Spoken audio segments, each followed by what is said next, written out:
I used to complain a lot. Like if anything put me in any inconvenience position, it would take a while before you hit the end of it. And I remember one semester long assignment one of my professors gave to my class. I don't think anyone in my class will ever forget it. We had to fill an entire exercise book with algorithms and source codes by hand. By hand. Frankly, I thought that assignment was pointless, because I was just there thinking, what's the point of an IDE then? For whoever doesn't know, an IDE is kind of like Microsoft Word, but for writing code, right? And so I was like, what's the point? We have tools for this. Why do we need to write codes on paper? It was annoying, I'm not gonna lie. It was taking up time and effort. Two things I didn't have enough of, but yet somehow I had just enough of both to call people, text people, and just vent. Which, when I think about it now, was kind of a trap, right? Because the assignment wasn't going anywhere. It was still sitting on my to do list, unbothered, while I was out there building a whole case against it. And for the sake of my grades, I could not ignore it. I'm sure you can relate. Maybe not with the assignment specifically, but I'm willing to bet you've been in some frustrating situation where all you wanted to do was complain about it. And here's the thing, within the context of things that are actually in our control, complaining solves nothing. Now, there's nothing wrong with venting a little, right?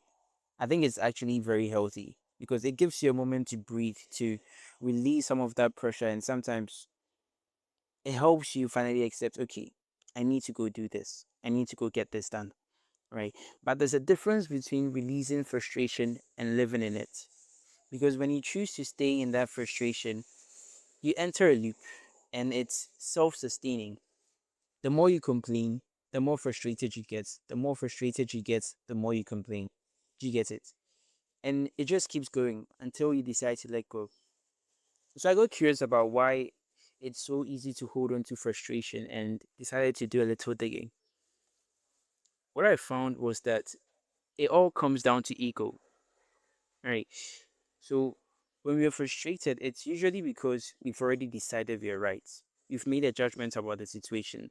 And the more people agree with us, the more they validate that frustration and the more locked in we get. In my case, the moment the lecturer announced that assignment, I'd already decided this is unfair. This is a waste of my time. I am right. And every person who agreed with me just made me grip that stance tighter, right? And here's what that does, it builds this narrative in your head. Mine sounded something like, I am right. The lecturer is wrong. He's treating me unfairly. I deserve better. End of story. Yes, that sounds a little dramatic, but honestly, that was the narrative. And that narrative is what keeps the loop running. Because as long as you believe you're completely right, you have zero reason to look at the situation differently. And the longer you stay in the loop, the harder it becomes to think clearly. So, what's the way out? I think the way out is humility. That's it. For me, I had to be humble enough to actually stop defending my position and ask, why did he give us this assignment? The moment I did that, I found out that some job interviews actually require candidates to write full source codes with pen and paper, no ID, no shortcuts. And for the first time, I saw it differently. It wasn't pointless, it was intentional. The lecturer was preparing us for something rare. That shift in perspective was my one way ticket out of the loop. And once I was out, things opened up. I started thinking about how to make it work. Instead of fighting the constraints, I started working within it. And over time, I've noticed something. You can actually avoid the loop altogether. The trick is simple. Ask first before you complain. Sure, you're allowed to roll your eyes, make your remarks, do your chill, and all of that, right? It's not healthy to bottle any of that up. But before you go on a full on venting e- expedition, right? Just ask yourself three questions. Why am I in this situation? Where do I need to adapt? What are the possible solutions? I genuinely believe that if you sit with those questions honestly, you find something that keeps you out of the loop. And if you don't find an answer right away, then just choose not to hold on to the frustration. Because here's what's certain, the situation doesn't change. The responsibility doesn't disappear. The only thing that's up to you is how you respond, right? It's either you respond with intention or with noise. And I think that's something worth considering, right? So that's that for today. But wait, before you leave, I have a question for you.